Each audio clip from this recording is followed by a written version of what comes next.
Good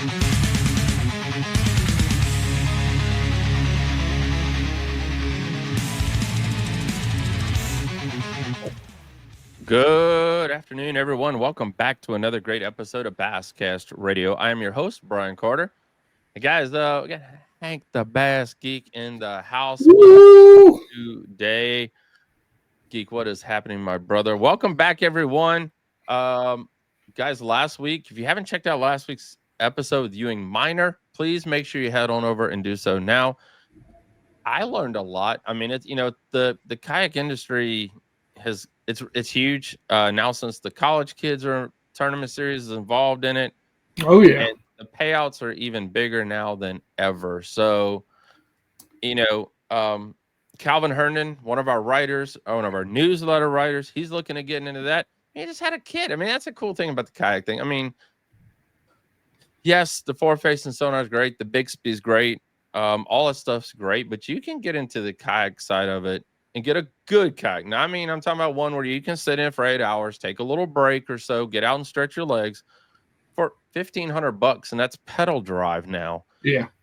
If you want to put a Bixby on the back, you're another. I think it's, don't quote me, please, guys. I want to say it's $500 for a Bixby motor. They'll last you all day, and then you guys can pick whatever forward-facing sonar or side scan, down scan, whatever the hell you want to put on the thing. But the sky's the limits with these tournament bass fishing kayaks, and that's what they become. We're a long ways away from the old days of a sea dolphin from Walmart. We really have. I mean, I had so many people as a week ago. It was crazy, Geek. We did that show, and the day before that show, so many people were asking me, "Do we still have our kayak series?" And no, we dissolved it. We did away with it. There's a bunch of others out there, and people were asking me about kayaks because they know, I do know a little bit about them. Yeah. And like I said, I mean, Thomas ain't with us today, but Thomas through his Patreon, he gives like free cash away, does tournaments. And I mean, for $25, you can fish a tournament and win $200 or $400. Yeah. So, are you thinking about jumping back into the Bassmaster Kayak Series? Man, no, I'm not jumping back into that, but I would like to, maybe down the road, I would like to jump back in and fish tournaments in the kayak series world, but not under the Basscast. No, gotcha. That will never ever happen. Okay. Again. All right. I'm going to ask you a controversial question. Oh, here we go. Now, you're still running a boat. Yes. But you did away with kayak. So is there a little bit of, are kayak anglers a little more whiny? Guys, this is just a rock star. We should have put something in it. And it's probably just because a lot of them are just now dipping their toes in, so maybe inexperienced in the tournament sort of series world. Geek, I appreciate you bringing that up. I bet you do. You know what? I'm not. I want to blow up my screen so we get a better look at each other here. Here's what I want to say about that. I really had in my mind when I started the Basscast Kayak Series, and I've started twice. I'm not gonna lie, I started twice. It was an intro level to kayak fishing. Mm-hmm. We didn't really care what bump board you had. The main thing was that the mouth was closed. It's the way it always has to be. We're trying to teach people how to fish, go out there, have a good time. You lose a fish, it's okay. You lost $25. You didn't lose like a grocery bill. It wasn't $100 bill or $150 bill on table for a kayak tournament that you might meet some really cool people, hang out, camaraderie. And, it just didn't go that way. You had a few that were here and thought that they just want to be here. And the problem with that was they didn't want to make the loop up here. They didn't want to jump to that next series, but they still enjoyed kicking the kids' ass, but they didn't want to jump up here. And they enjoyed being a big fish in a small pond, is what you're saying. Yes. Yeah, I know. There's a lot of those, and we call those locals at the boat series, at the boater series. Correct. They didn't want to go anywhere else, and they'll finish mid-pack. But on their home lake now, by granny, They're studs. Studs. Yes, I've only learned one body of water, and it's my home body of water. Yeah. And they're everywhere. They're guys. We're not knocking it. It's across the world. I mean, I know Look, it's fine. I know probably 5 anglers that do fucking great. I mean, extremely well on their home body of water. I mean, they do not work, some of these people, because they take money away from people on their home body of water. On their home body, if you go out, boy, I'm gonna get us in deep with this comment. Look, if you're lucky enough, and I know a lot of people, if you spend, there is a huge difference between being a stick on a local lake and being a stick on a series. Yes. Oh, 100%. On a local lake, I know very few lakes, but a couple lakes. Like right now, I know that there's a shad spawn about to happen.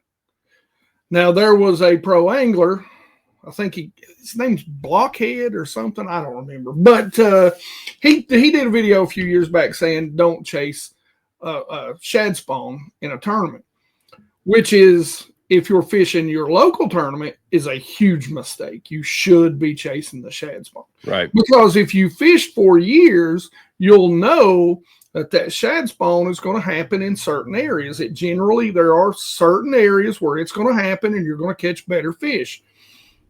Now, as a touring pro, that is going to be something very hard to flesh out because you have a whole large new lake. Mm-hmm. And I would absolutely not, unless you stumbled across it, which is generally what happens, expect you to go look for that as a touring pro. But as a local, I can tell you next week it's warmed up and I'm going to go slap them on a spinnerbait for a little while, and it's going to be a fun time for about the first 2 or 3 hours in the morning. And I know this because I've done it for years and years and years. Right. So, but that's the difference between being local. I understand this lake. I fished almost every section of this lake. I was actually in a creek, and I went, I don't think I've ever been in this creek on this lake. I was like, I thought I'd been on every single creek on this lake 3 times. Dang, Geek. Kind of felt weird. I was like, ooh, it's nice. But it's like going to a new lake you just found a channel, or it's like, yeah. Oh, I spent out on like, oh yeah, I know where I'm at. Yeah, I know where I'm at. Yeah, this is why I'm no touring pro, is because I spent out on it. As soon as I set the boat in the lake, I'm like, God, I don't know what to do. I could research it for days, and as soon as the boat's in the water and I'm driving, I'm like, I'm lost. Well, speaking of touring pros, you guys all know by now, we got the Major League Fishing heavy hitters this week, and it will still be going on after this episode drops on Smith Mountain Lakes. Mm-hmm. Somebody's going to take home $100,000, if I remember correctly, $100 for big fish overall, and $100,000 overall to the winner. And some of the best anglers in the Major League Fishing world are at Smith Mountain Lake this week. Guys, I don't know, man. I talked about this, a couple of coworkers, Geek, and some of the locals as we go back aren't too happy right now with this, because we're afraid it's going to be some areas shown and some locations revealed and secrets untouched, and I have said that every time I go to a new lake consistently, I pick up a whole set of brand new haters. I was actually dealing with that today for some people on a lake that I started fishing about 2 years ago now. Yeah. And of course, I made a comment on a marina where they were stocking, some fish. And I was like, man, I wish they'd stock some good bass and, shad in this lake. It'd be great. And it's a great fishery. I didn't mean it as if it was not a great fishery. I fish it every summer. I love it, because it enables me to go fish a style that I just love to fish, right? And there's some good fish that come out of it. But it could be so much better with a little better management from the Virginia DWR, you know? And we don't get any love down this way anyway, but you know, I'm sorry, Geek. as my papa said, we're the tail of the donkey, so all we get's the shit. So, guys, this is the all-star event for Major League Fishing. You know, 100,000 payday for one bass. Question is here. I want to drop it here now, and you guys can comment under below because this will be up Monday. You still got a chance. I mean, you've still got a couple of days. What do you think it's going to take? What size bass at Smith Mountain Lake? I mean, I heard they're up on a bank still. I'm still, my opinion, what I've heard locally, they're like at the 10 feet of water. I mean, and you're going to find them deep, and you're going to find them in that mid-range water point chasing food. So my opinion is we're into the post spawn. Yes. We've got to be a shad spawn going on that lake right now. Yes. I don't know what the water temperatures are, but we're kind of, in the same hemisphere, north and south. I know that the water temps when I was on South Holston last week, we seen just a tiny bit of the shad spawn, still low, pretty low, 66. Smith Mountain's a clear lake, so I'm going to figure the water temps are probably still pretty close to that. Here you go. I'll tell you this right now. For you guys that don't know this, Geek, you might not know as well, but you might because you don't come up here much, so I'm not going to knock that part. The basscast.com has on its app. You can go to the basscast.com now and click on weather 24/7. Nice. It is 72 degrees average right now on Smith Mountain Lake. That is at this second. They're getting ready to add more. I was told the other day, another pin drop with another thermometer. This is done by the Striped Bass, local Striped Bass guys from Bass Mafia. Go ahead, Geek. Now, is that water temp? Yes. Oh, see, that's awesome. So that means 70 degrees, right around that good stable 70 is when those shad start to spawn. So we could see some guys catch some big ones on the shad spawn. We could see some guys get out there, already on some offshore stuff and catch some big ones. So it's going to be interesting. That's going to be interesting. You might see some toads caught early in the morning, depending on what time they blast off. Yeah. So for you guys that don't know, I will reshare this again, and I've reshared it numerous of times. Competitions from 7:30 a.m. till 4 p.m. That's when they'll be live. I want to say, 7 o'clock. Let's see here. All 6 days competition. Yeah. So JT Kennedy and Chad McKee, 8:30 a.m. to 4 p.m. is what time Major League Fishing will be live. And guys, it is some stud anglers that are going to be at this event. If this is your time if you want to meet a professional angler, and you guys, I've told you guys this, and we've talked about it many times on the show. This is the year to do it. I mean, there are South Carolina, which ain't that far away, guys. I mean, I travel all over the globe. So at 5 hours away from South Carolina, we're going to have the the NPFL Championship in 2025 is going to be on Hartwell. So if you guys want to meet any of the NPFL anglers, but this is probably the closest you'll ever see for now a Major League Fishing event right here. But I can't say that closest for us because they are coming, I want to say, to the Potomac this year. It's either the James or Potomac next month. There's another event going on. So there's a lot happening. But the next weekend the NPFL is on Douglas, which is one of the lakes I fish. So I'm gonna go down there. I gotta work nights, so I'm gonna try maybe a Saturday or a Sunday and try and just take a quick trip down there and check that out. All right, this is all of a sudden. Make sure you mention the Basscast, and I like free hat. I mean, free T-shirt. I got you. All right, so anglers will return to Trinity, Municipal Parish each evening following the end of the competition at 3:45 p.m. Fans can meet anglers there. So come on out Like I said, 3:45. The Basscast will be there each and every afternoon. We're going to roll out a little early from work, Geek, about 2 o'clock, and head on up there and get some interviews and get to talk to everyone and see everyone. We're going to miss the first 2 days of competition, by the way.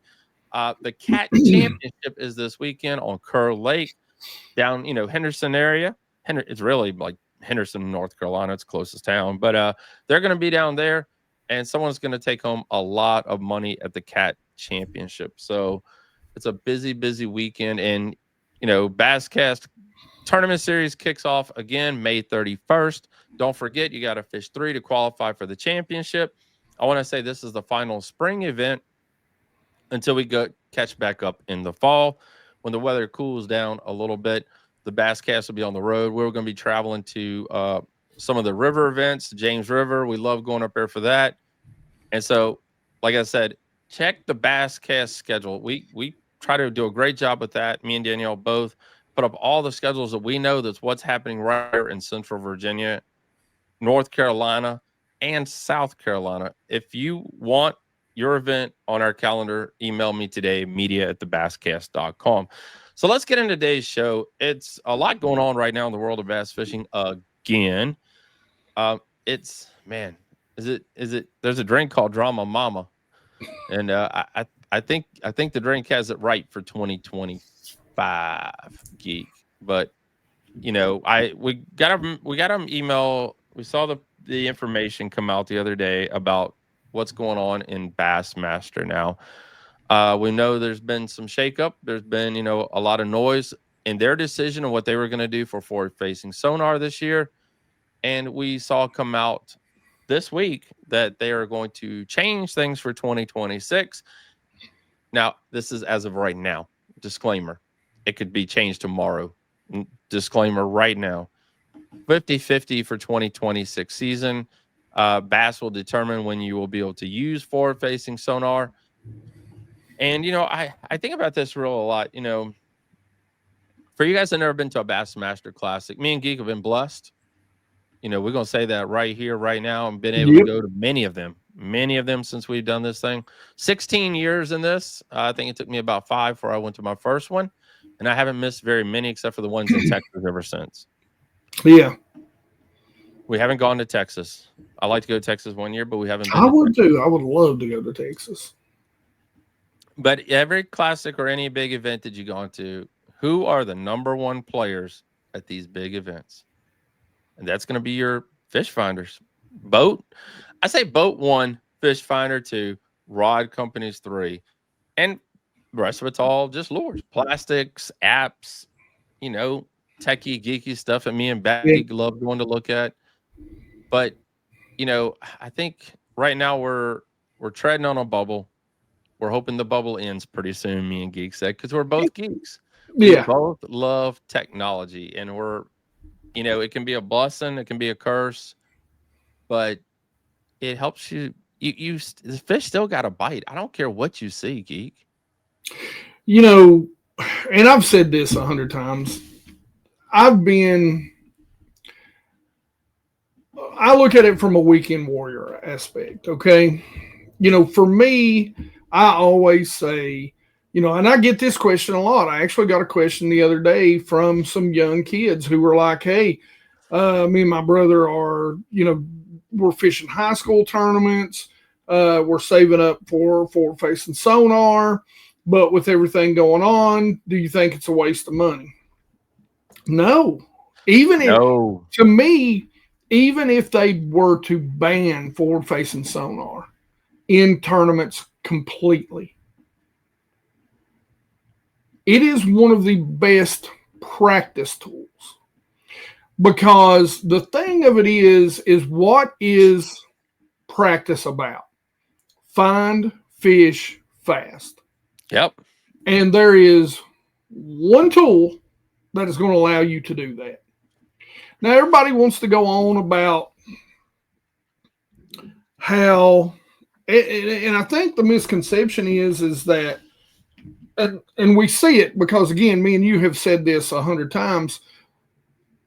I mean, let's face it, to be good at pro events. Now, luckily, thank God, and this is something that I do like, that at least the uh, you know, Bass Opens have done is made it a longer season. And the reason why is because, let's face it, as an elite pro, what do? They follow from Florida to Yep. New York or Michigan, and you Mm-hmm. either fish the pre-spawn, the spawn, or the post-spawn.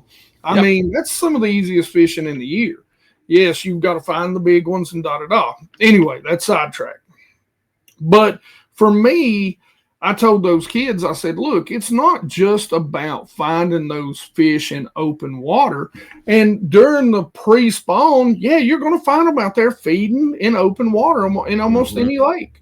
Yep. But where do they go after that? And people think that it's not a shallow water thing, and they're very much wrong. I found fish so shallow. I went to South Holston, and it's normally a uh, smallmouth fishery, and I was throwing an A rig, and I was literally almost having to throw it up in the dirt. And the first four largemouth that I caught went 16 pounds, and I was Wow. seeing them. I was not blind casting down a bank. I was going down a bank, move a little bit, and turn to the side and see if some dots were swimming around because they were extremely shallow.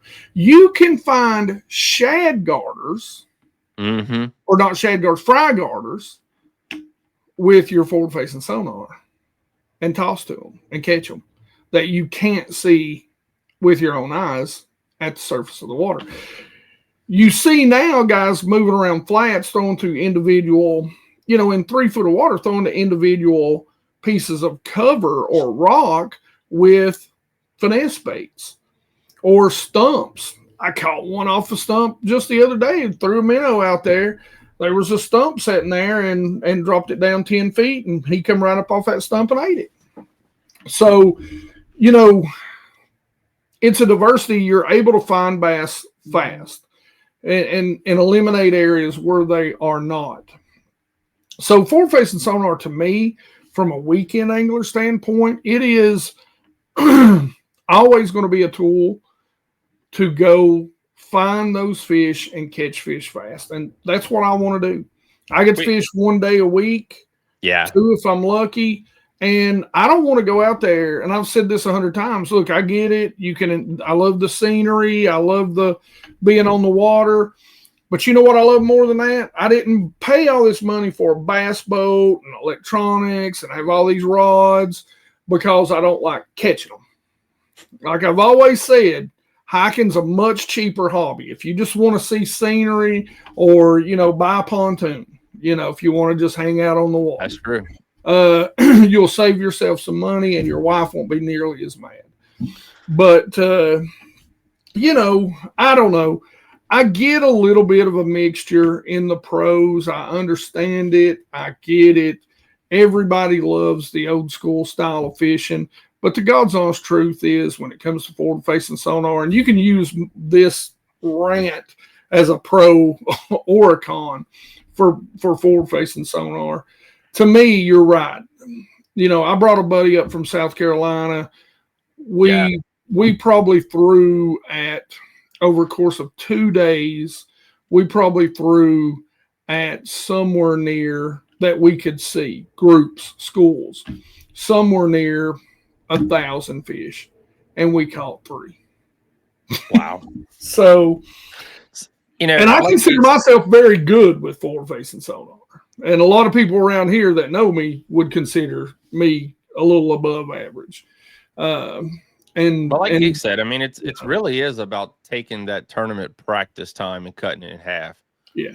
And it gives you that extra edge to be able to see. I mean, heck, it's crazy when it really first came out, and we've brought this up in the past that they were seeing old cars under the water they hadn't found for decades, like people who had died under the water. I mean, but it does help you create a pattern, make your day go a whole lot easier if you're a tournament angler. It might even give you a couple extra spots you wouldn't have thought about that, you're now finding fish.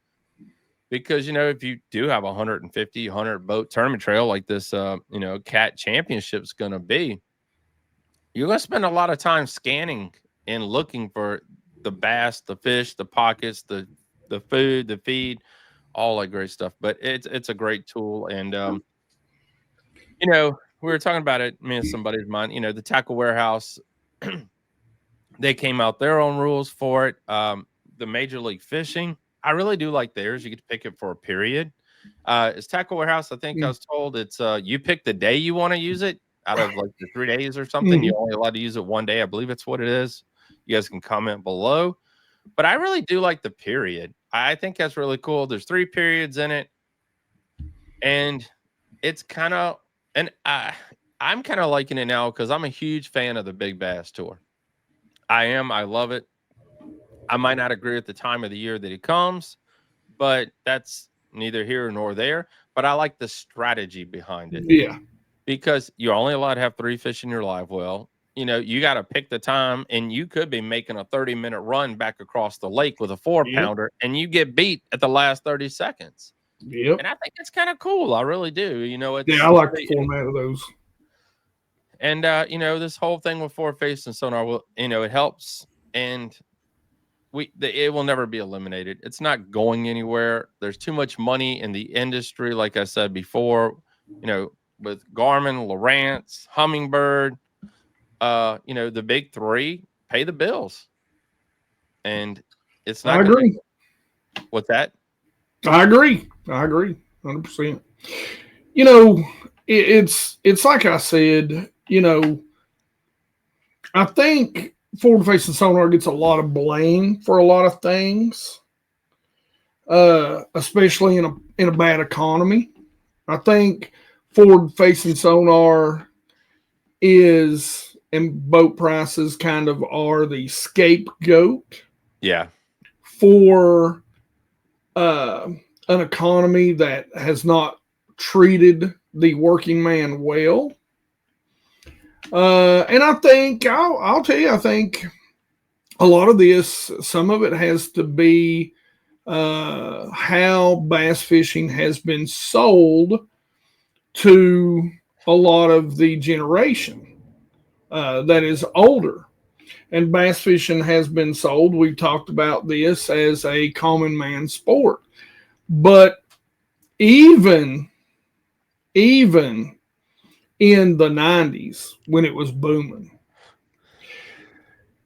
most of the guys that were making it, that were going through club level, we didn't have the feeder system. No. And I think that's more real, the God's honest truth. Here's the problem, is that we're cutting out the 30-year-old rookies, the 35-year-old rookies, the BFL path, the Bass Nation of Virginia path, the Bass Nation path, the club path is getting circumvented now through what every pro level series. If you really want bass fishing to be professional, your feeder system is elementary, high school, college.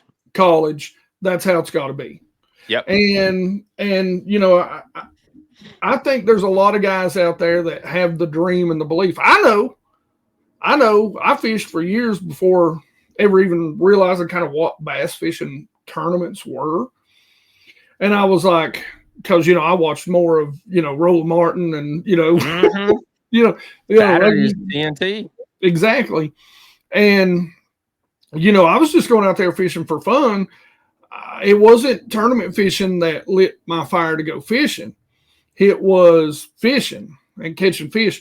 But once I discovered it, I was like, you can make a living fishing? I can do that. I think a lot of people have the false thought, because through my years, I've seen a lot of guys suddenly go out and buy all this gear, go buy their brand new nitro, dress just like, Kevin Van Dam. And then about 10 years later, they realize they ain't cut out for it, and they sell all their shit and they get out of fishing. And, so many times. times. And, I see him at the Fort Flea Market here. It's not Fort anymore. It's Timberlake Flea Market. I used to turn and fish for years, and there's 24 tackle boxes in front of you, and they're dumping it all. Yeah. And the thing of it is I think old school fishing old tournaments, 1990s, 1980s, sold this dream of being a professional. And the God's honest truth is most of those professionals either weren't married, didn't have kids, Mike Iaconelli at the time, young, lived out of his truck, ate, nothing. Ramen noodles. Ramen noodles. Yeah. And Snickers bars. Or most of the guys had a business. It's true. I can name a guy right now that fishes the MPFL. He's got his own business, construction business. And he uses that, and to his wife will run it while he's gone fishing. Mm-hmm. And so, is that the everyman, the guy that punches in 9 to 5? No, because it wasn't open to those guys anyway. It wasn't open to those guys. No. It wasn't open to them back then, because again, most of the people either had nothing and spent every dime on fishing, or they had a business that, or at least a very, open job that they could leave somebody else handling while they went out and chased this dream. And it's really not changed. No, it's still the same, because I posted a video, guys, by the way, the other day on our social media, the Basscast Facebook page, from Craig Johnson Fishing. I've reached out to him, try to get him on the show. It's it's about 6 minutes long, but it's really talking about what Geek is talking about right here on the show. I mean, it's talking about chasing a dream, and how it's such a small community, such a small sport as a whole, and how a lot of people just ain't gonna make it. And you're, it's like anything. I mean, I'll never be a running back in the NFL. I'll never be a linebacker in the NFL. I found that out pretty early in my football career. I'm your average speed white boy. And, it just wasn't in the cards or genetics for me. I'm not going to be able to crank like KVD or flip like, Greg Hackney. We're just not all built that way. And, it's okay. It's okay not to be. You can still have fun. This is the one great thing is I can't go out and play a tackle football game. It was over after high school, and I loved it. But I can still go fishing. Yep. Every day. So, I mean. And, it's cool now. We're, if we want to talk about technology and, us, I mean, Geek, YouTube, I mean, 80,000 plus subscribers. You guys make sure you subscribe, by the way, and hit notifications so you don't miss an episode. But I mean, there's so many different ways that you can still be involved in the industry as a whole. Yes. I mean, I ain't gonna lie, guys. I was editor of my yearbook in high school. I was a photographer. I learned about this tournament bass fishing through some friends and coworkers at work. I started reading about it. Next thing you know, Central Virginia Basscast started. Then it switched to the basscast.com. I'm not the best angler out there. I am here to deliver information, keep you guys in the know of what's happening, and, keep you up to date with what's going on in the world of tournament bass fishing. And so I'm on that side. I'm happy to go fishing 3 or 4 times a year. So, I mean, because we're so involved in the media side of tournament bass fishing. But I mean, that's the great thing about our sport. There's so many different areas that you can be involved in. Now, go become rich. You can hang that idea way the hell up. There's not enough people to become rich. There's not enough people involved. And that's what I was getting ready to say. I was looking at Bassmaster on social media the other day on their Facebook page. 1 million followers. That is nothing. That's nothing. A football team, a pro football team, one football team has that or more. More. If you go look at probably the smallest professional football team, I'll guarantee you they probably have 3 to 5 million followers. Right. Big worst. The Cleveland Browns probably has. But I mean, it's okay, and people, I get it. I love fishing. It's like I've always said, I would fish whether there was any such thing as a tournament or social media. I'm going to go fish just like this because it's what I love to do. I love the puzzle. I love the baits.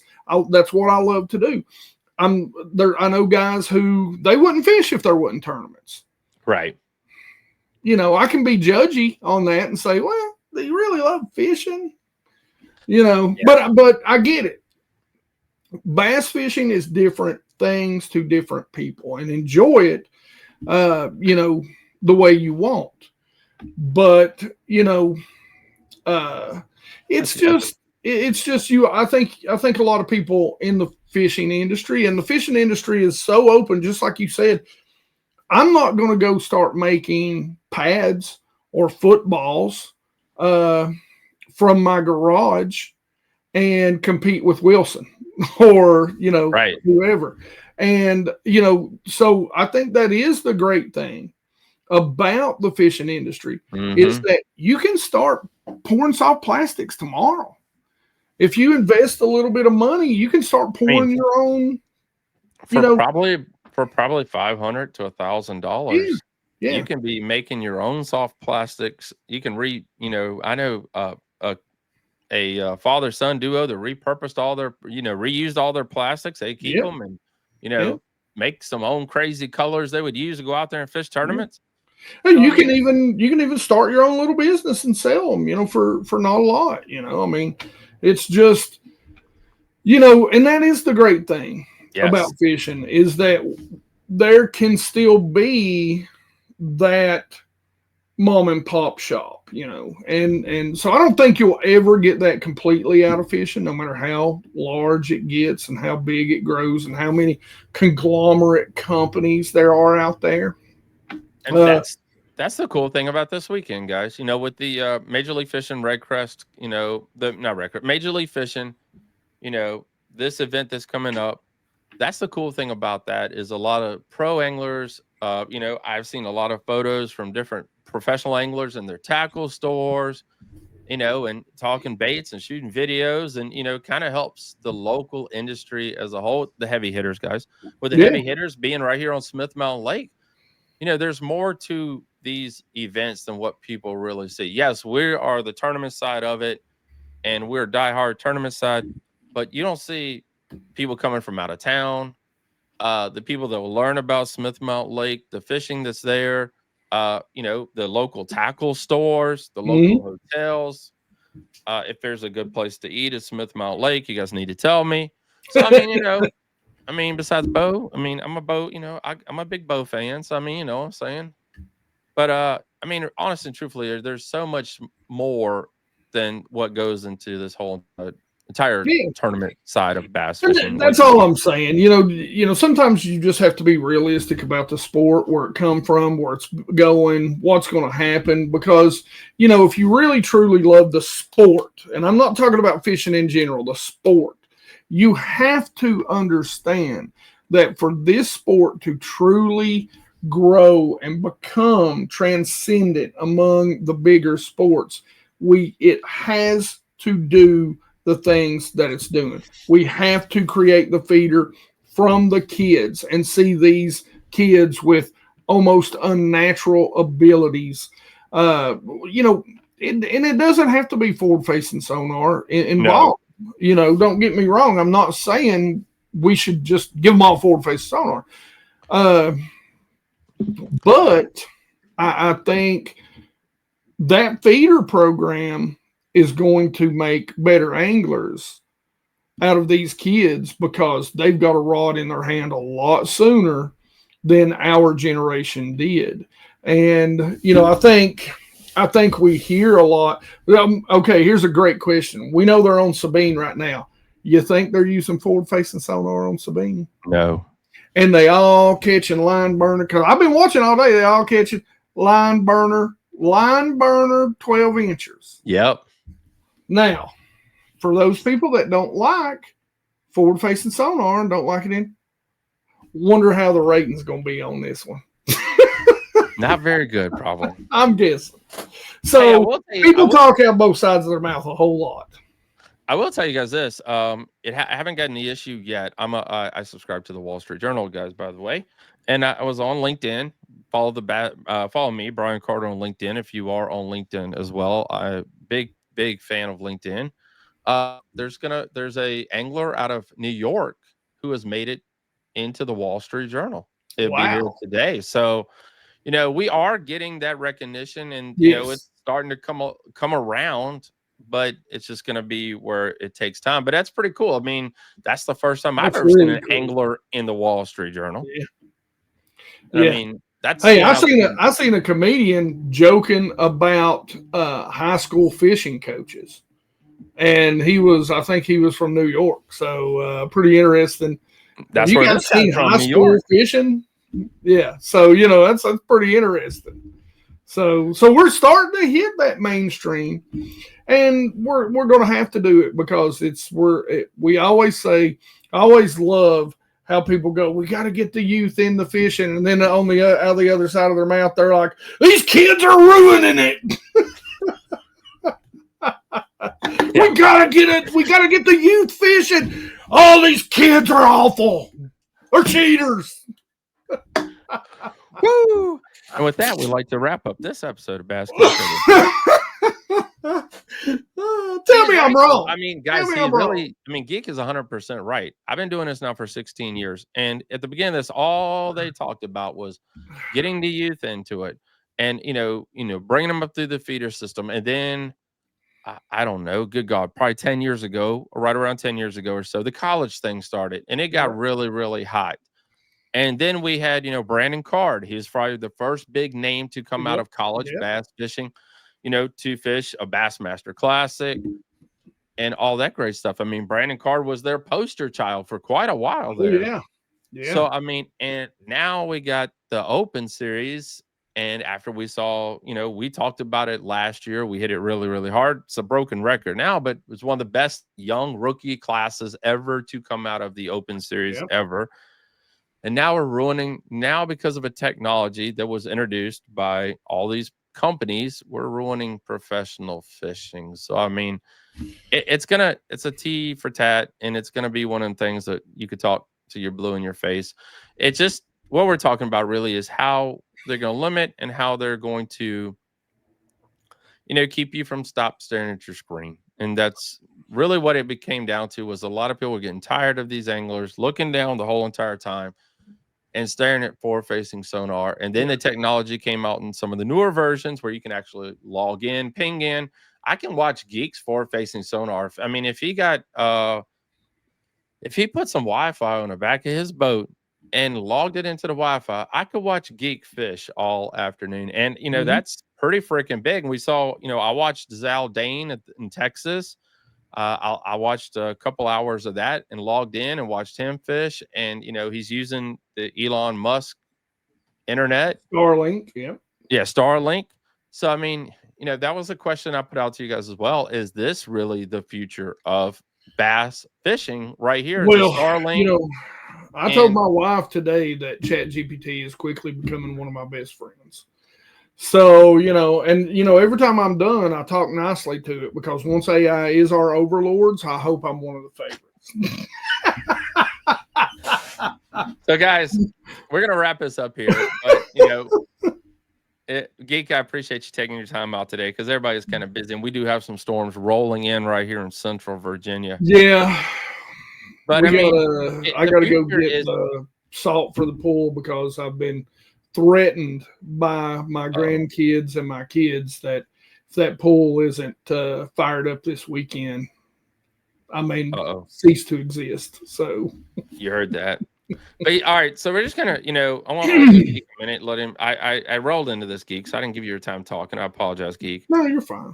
But what the direction we're heading is going to be forward-facing sonar. I don't care what you look at. How fast it gets to another level, we don't know. I mean, technology changes each and every year. I upgrade my MacBook every 3 years, guys. I mean, some people, I'm just that type of person because I'm on it all the time and I use it 24/7. I love what comes with it, and I love the tools that it gives me. But I mean, it's a tool. It's going to help you find more fish. It's not going to help you catch more fish. Again, Oh like I yeah. said, it's a tool. It's all based on how you use it. Well, listen, I love fishing. I think one of the best compliments. I was lucky enough to be on a radio show a few months back, and I think I got paid by the host of the radio show probably one of the biggest compliments that I've ever been paid, and to me, and that was that you know tournaments don't motivate me fishing. I fish because I just love to catch them. And it don't matter if it's a day where we catch 20, 14 inches, which we just had. Right. Video coming soon. And You heard it right here. and or if it's a day where we catch 1 4 or 5 pounder. And in my lakes, just like depth is relative, size is relative. In my lakes, a 3 pounder is a great one. But I do understand forward facing technology, but I can also say that I can also ask you to look at the scheduling. And I find that there is a definite problem with location, lakes, uh, Mm-hmm. and time of year.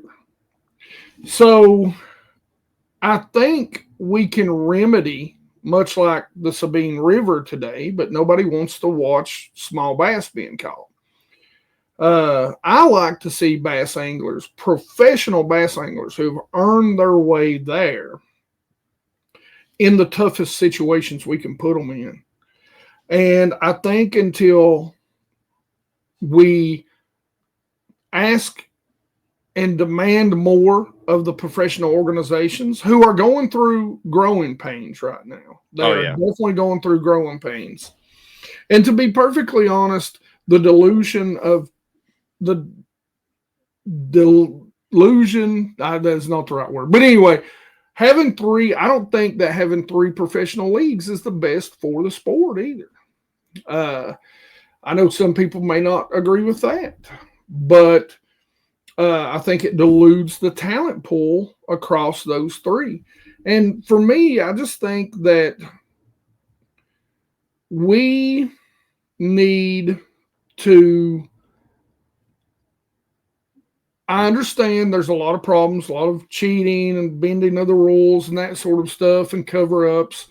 But I think it's all good because we do have people holding them accountable for that and calling them out. And I think we're going to really begin to see these professional tournament leagues and these professional leagues begin to act more professionally over time.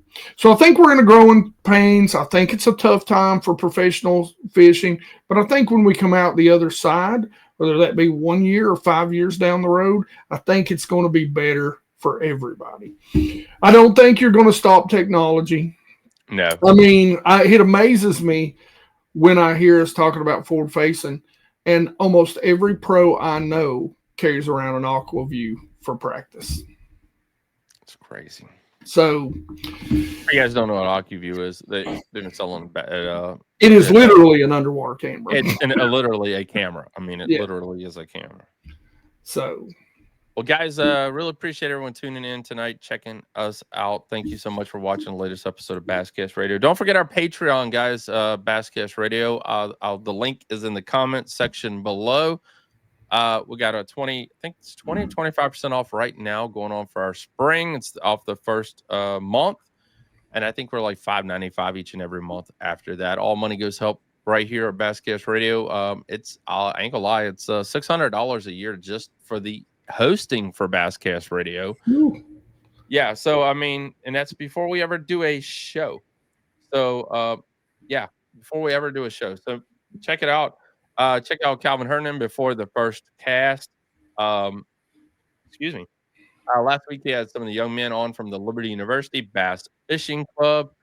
By the way, guys, they are going to do their tournament series again on Smith Mountain Lake this year to raise money for the Liberty University bass team, which helps them go all over the globe. Like that's the whole thing about the college thing. That's why we talk about it so much, because that's the feeder system. It keeps everybody going. So, guys, check that out. Don't forget, on the line, it's our newsletter. Really trying to push that. I mean, I never thought the newsletter business would be. We got 3 great writers: Bruce, Carson Maddox, and Calvin Herndon. 3 great stories each and every month. I've kind of tried to mix it up a little bit. I'm kind of new to I ain't gonna lie, I'm new to the newsletter world, but we got a great newsletter. We drop only twice a month, and we're still trying to figure it out and get it moving in the right direction. But check it out, become a member. I'll post that in the comments section below. And don't forget the Basscast Tournament Series, May the 31st on Smith Mountain Lake, going out of the state park. So check that out. I've got one more thing here I want to talk about real quick. And that is our latest podcast show. I'm not going to lie, it's all AI. We've talked about that as well. And it's every Wednesday we drop a show. And what it is, it's the stories that were written by our writers and redone into AI. I mean, it's redone so it comes into a conversation piece. Most of them last about 5 minutes. It's about how long it lasts. So, I mean, it's just a quick little podcast, and a lot of people enjoy the quick podcast shows. So check it out. And gosh, it's like my mind is. I was actually working on it earlier. And that's how bad it has been today.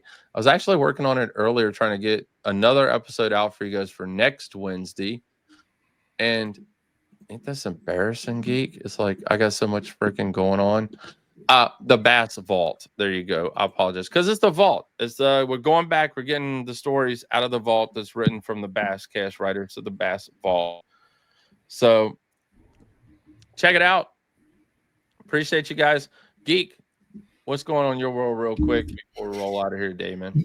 Man, we are just pumping out those videos. We're still got some hangover from the hack when, some lovely hackers from Poland took over the channel and took it down.